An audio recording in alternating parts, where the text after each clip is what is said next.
I think most of the nation and the world probably know by now that on April 8th, For 30 years, Johnny Carson welcomed the biggest stars in America into our homes every night.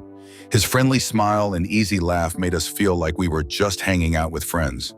However, when the cameras stopped and the audience left, that smile often disappeared. People who knew him well say that Johnny had a mental list of guests he thought were awful. Johnny was a professional on camera, said a former producer from The Tonight Show who worked with him for over a decade. But as soon as we went to commercial, he sometimes leaned over to Ed and whispered, "That person should never be near a camera or a child." In later years, Johnny became more honest with close friends about the celebrities he secretly disliked. His stories reveal a darker side of icons who seemed perfect on screen, but were troublesome off stage. Predators, abusers, and manipulators who were protected by their fame for too long. One shocking example is a legendary actress who appeared sweet and delicate on Johnny's show, but was a bully backstage, yelling at a young production assistant so badly that his security had to step in.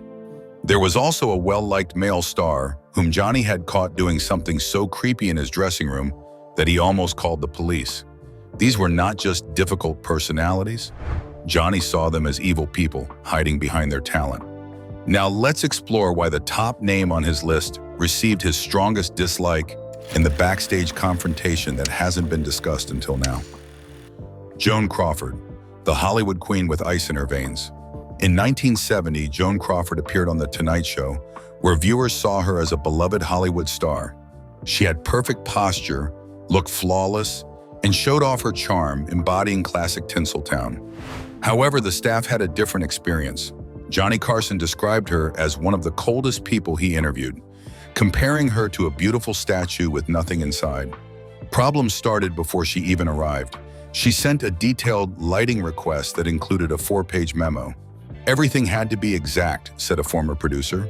This included the chair angle, desk height, and the studio temperature, which had to be precisely 67 degrees. When Crawford arrived 3 hours early, she brought her makeup crew, even though the show had top professionals ready. Her true colors show in how she treats people based on their status. A stagehand said she acted respectfully towards Johnny, but exploded when a young production assistant mistakenly walked into her dressing room with water she had requested. Crawford allegedly yelled at the 20-year-old, calling her a brainless little man and suggesting she find work in a brothel. The young assistant ran out crying while Crawford demanded she be fired. The producer refused, creating a tense atmosphere during the taping. Unsettling was how she changed when the cameras were on. One producer said, "She was like a machine faking being human. Everything she said and did seemed rehearsed.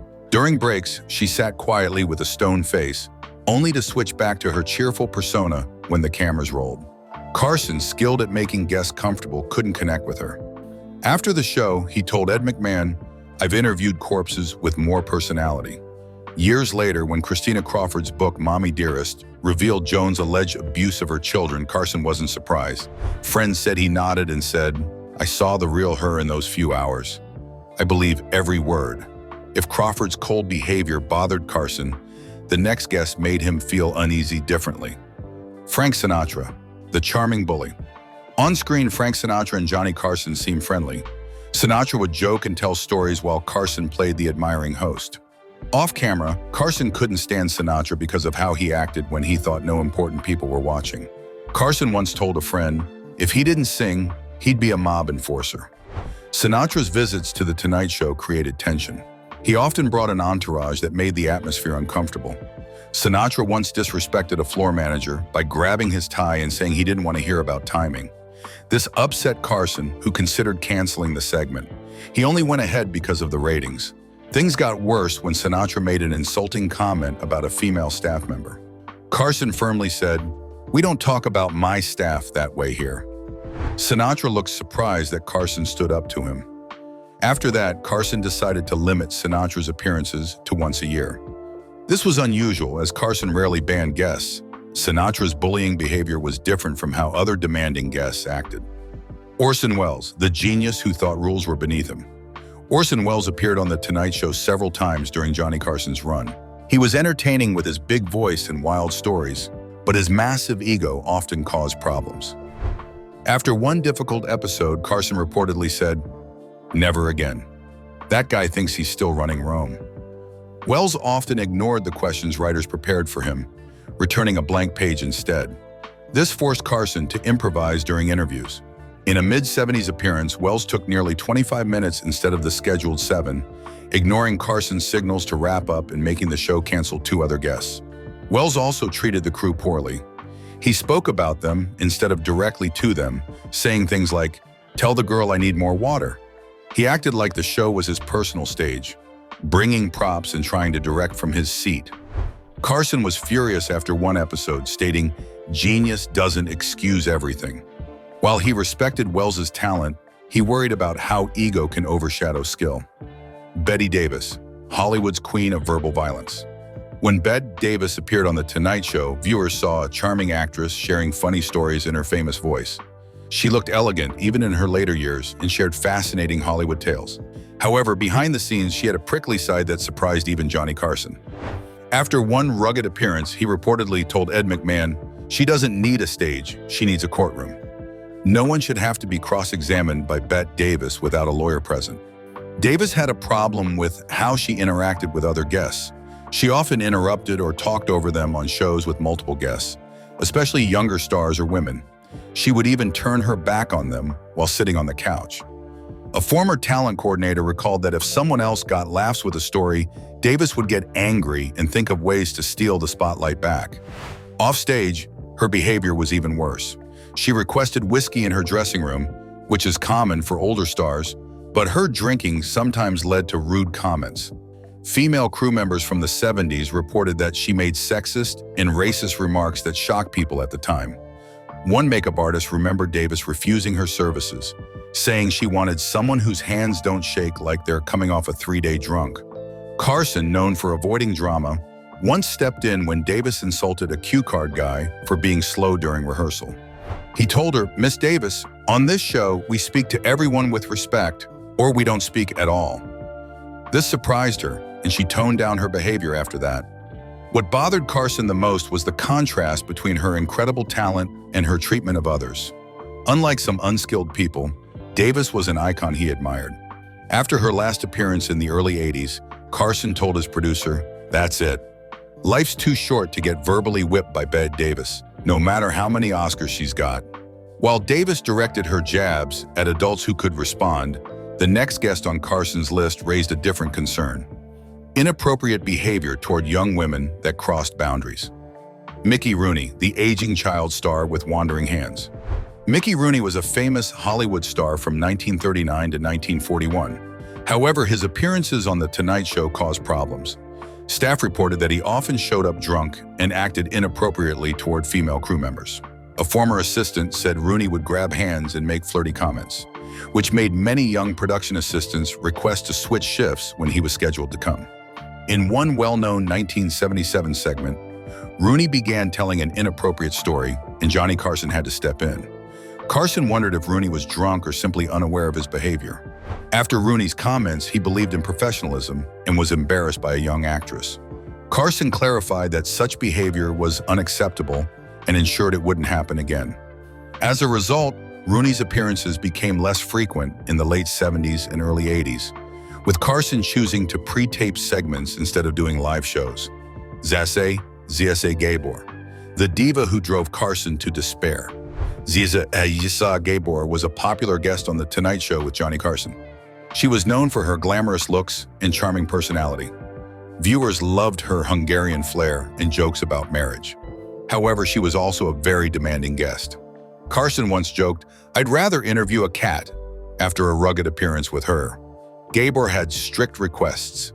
She wanted her dressing room to be at 74 degrees, fresh orchids, not carnations, Perrier to have precisely 3 ice cubes, and her lighting technician. She also insisted that no female guests under 40 be on the same episode. Staff thought her writer was a joke at first. She would stay in her dressing room and delay the show if her demands were unmet. One famous incident happened when she found the makeup team did not have her favorite foundation. She reacted angrily and insisted someone go to Beverly Hills for it. Carson had to step in and remind her they had a show to do. Despite her challenging behavior causing problems for the production, her charm kept her coming back. Following her was another challenging guest known for creating awkward moments, called Cow the Obnoxious Mama. Shelley Winters, the unpredictable powder keg. Shelley Winters was a two-time Oscar winner with a long career. She started with glamorous leading roles and later took on quirky character parts. Although she had an impressive background, she was one of Johnny Carson's most unpredictable guests on The Tonight Show. Carson once said, "Shell doesn't talk, she detonates," referring to her habit of launching into heated political rants instead of sharing fun stories, often leaving him struggling to steer the conversation. Her confrontational style extended beyond words. She famously threw whiskey in Oliver Reed's face during a British show over his sexist comments. The Tonight Show crew felt nervous before her appearances and cleared any items that could be thrown from the set. Winters' passionate speeches came from a sincere concern for social issues rather than ego, which earned her some respect from Carson, despite the discomfort they caused him. As Carson's time on the show went on, her appearances became less frequent, as he preferred guests who fit in better with the show's style. While her lively unpredictability made for challenging television, it stood in contrast to the extreme views of other guests, which Carson found unpleasant. Jane Russell, the star whose politics Carson couldn't stomach. Jane Russell was a famous Hollywood star in the 40s and 50s, known for movies like The Outlaw and Gentlemen Prefer Blondes. She was a striking actress and seemed a good fit for The Tonight Show. However, after a few appearances in the early 70s, she stopped showing up. Johnny Carson, the host, grew uncomfortable with her strong political views and how she treated LGBTQ+ staff. Although Carson had moderate beliefs, he kept his show neutral on politics. Russell reportedly made rude comments about LGBTQ+ crew members and even refused a gay makeup artist. Another major issue was when she made disrespectful remarks about Rock Hudson, a well-known actor whose sexuality was not publicly known at the time. Carson had many friends in the gay community and did not tolerate bias on his show. The final incident occurred in 1973 when Russell made dismissive comments about civil rights laws during a break. Crew members overheard her remarks, which reached Carson. After that, she was not invited back to the show, which shows how much her behavior upset him.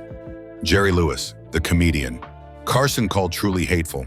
Jerry Lewis was a well-known American entertainer who was recognized for his comedy, acting, directing, and fundraising efforts for muscular dystrophy. Despite his fame, he had a reputation for being difficult to work with, which put him on Johnny Carson's list of guests he wouldn't invite back. Carson once said, "He's what happens when ego laps talent," following a bad appearance by Lewis. Lewis disrespected Carson on The Tonight Show by interrupting him and even fixing his tie without asking. This bothered Carson, who valued personal boundaries. Lewis also showed little respect for the crew, refusing to learn their names and instead calling them by their jobs. In one case, he angrily yelled at a camera operator for coughing during rehearsal. The difference between Lewis's public image as a caring person and his behavior toward others left a bad impression on Carson. After Lewis's last appearance in the early 80s, Carson clarified that Lewis would not return. Years later, he remarked that Lewis was truly hateful in a town full of phonies. What Carson's Blacklist reveals about Hollywood's true nature. Johnny Carson strongly opposed 9 demanding guests: Joan Crawford, Frank Sinatra, Orson Welles, Bette Davis, Mickey Rooney, Ziza Gabor, Shelley Winters, Jane Russell, and Jerry Lewis. These opinions showed the less glamorous side of Hollywood. For 30 years, Carson hosted The Tonight Show and saw how real celebrities acted. This made his views necessary. He liked smooth interviews and often disliked guests who were hard to talk to, especially those who were cruel. His director said Carson judged a guest's character by how they treated staff. Since Carson died in 2005, many of his views have been confirmed. Stories about stars like Joan Crawford and Sinatra's connections show he understood real issues that Hollywood often hid. In the past, studios protected celebrities from criticism. Now it's easier for the public to see their misbehavior quickly. Carson's honest views remind us that celebrities are not perfect. He said, "The camera doesn't just add 10 pounds. It adds a layer of fiction," highlighting his ability to see the truth behind their polished images. If you found this look at Johnny Carson's guests interesting, please like and subscribe for more entertainment history. Look forward to our next video about a popular 80s sitcom starring a child with such violent outbursts that producers installed panic buttons on the set. Turn on notifications to catch this shocking Hollywood story.